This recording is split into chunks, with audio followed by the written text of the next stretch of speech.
Hey guys, welcome to This Week in Games Like Zelda. I'm your host, Bastian. As I said last week, I had originally intended to do all of the East games in one fell swoop.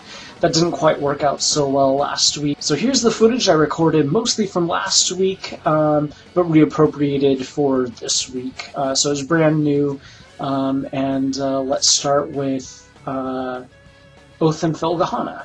It was originally made for the TurboGrafx-16, or PC Engine, as it's also known, and then there was later a port done for the Super Nintendo. It's the black sheep of the East family because it's a side-scroller. And then there was a complete reimagining, which changed it back into an overhead style. That was only available over in Japan, and it was for Windows PC. Thankfully, just recently, Xseed went ahead and did a translation of that and made it available on Steam, so you can play it on your computer in English. The fourth East game is a bit bizarre, because basically what happened there is the creators, Falcom, decided to let two completely separate teams take their basic idea of what it would be and then develop two completely different games based on that general idea. So one team made it for the TurboGrafx-16, another team made it for the Super Nintendo in Japan, Super Famicom. I've played both versions, and again, a lot of diehard East fans only like the TurboGrafx-16 version, and don't like the Super Nintendo version, but I kind of like the Super Nintendo version a little bit more.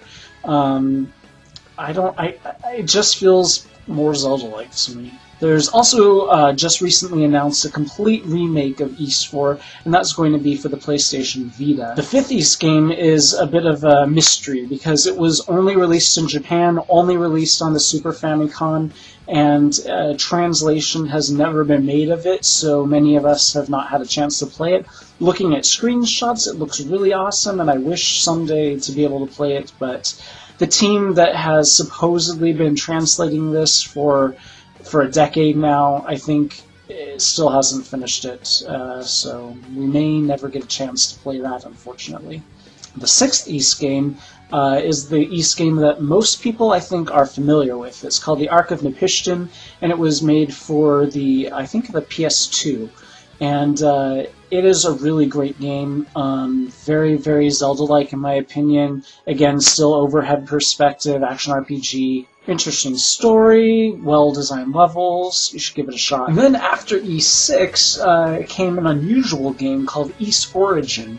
East Origin actually takes place all the way back before the first East game, I think exactly 1,000 years before the first East game, and it takes place entirely in just one tower that you explore in that first East game, but inexplicably, suddenly the tower has a bazillion more floors than it did in East 1. It's hard to explain, but it really is a whole game in of itself.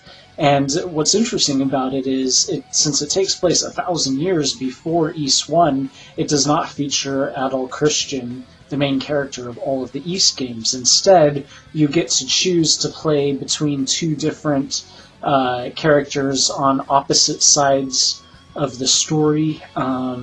If you complete the game with both of those characters, it unlocks a third character that has what most fans consider to be the definitive version of the story, because as you play through each character, it's a slightly different version of the story.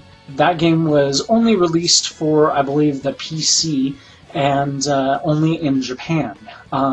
Recently, however, fans have translated it into English, so if you have a copy of the Japanese game, then you're able to apply that English translation to it. Also very exciting is that Xseed has done an official translation, and that will be available on Steam at some point in the near future. It's a really excellent game. It plays a lot like East, Oath and Felgahana, and Ark of Napishtim, that same style of overhead but 3D models. And then we have E7, which is kind of the most recently released East game. This was only released for the PSP. It is also a really great game. What's a little bit different about this one is that it allows you to have 2 sidekicks hanging out with you. And then you can switch between those 3 different characters. Of course, we've still got the main character, Adult Christian, but we can also swap between either his best bud, Dogi, or many of the other side characters. You get to choose which ones you want with you, and they'll have different types of attacks. And that's kind of where the strategy lies, is that certain enemies are weak against certain types of weapons, so you'll want to have a well-rounded team that you can swap between to take down those enemies faster based on what they're weak against. And that about wraps us up for Ys. We don't know what's going to be happening beyond that remake of the 4th Ys game.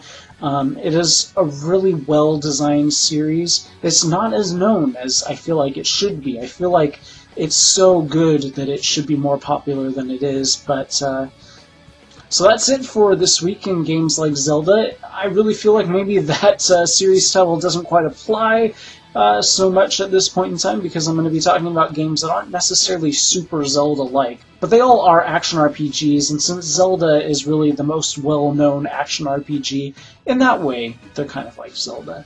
Next week, we're going to be talking about my second favorite series ever. And I'm going to have so much to talk about, I'll have to edit out at least 2/3 of the video, I'm sure. See you then, guys. Bye.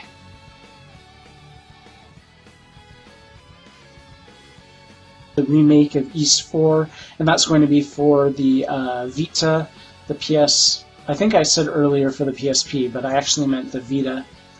I should re-record that one.